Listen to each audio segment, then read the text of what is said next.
नमस्कार शेतकरी मित्रांनो, स्वागत आहे तुमचं आपल्या ग्रेट शेतकरी यूट्यूब चॅनलवर। बघा शेतकरी मित्रांनो, आज 21 एप्रिल 2025 रोजीचे आजचे संपूर्ण महाराष्ट्रातील कापूस बाजारभाव आपण या व्हिडिओच्या माध्यमातून बघणार आहोत। तरी आपण चॅनलवर नवीन असाल चॅनलला सबस्क्राइब करा आणि हा व्हिडिओ आपल्या मित्रमंडळीमध्ये शेअर करायला विसरू नका। चला तर व्हिडिओला सुरुवात करूया।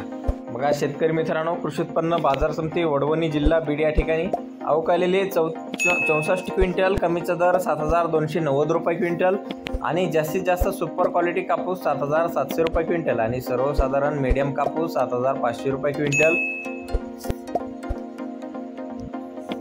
बघा तसे पुढील बाजार समिती मांडळ या ठिकाणी आवक आलेली 26 क्विंटल, कमीचा दर 6750 रुपये क्विंटल आणि जास्तीत दर 7400 रुपये क्विंटल, सर्वसाधारण दर 7100 रुपये क्विंटल जात आहे लोकलचा कापूस। बघा तसे पुढील बाजार समिती शिंदे सेलो या ठिकाणी आवक आलेली 960 क्विंटल, जास्तीत दर 8015 रुपये क्विंटल जात आहे मध्यम स्टेपलचा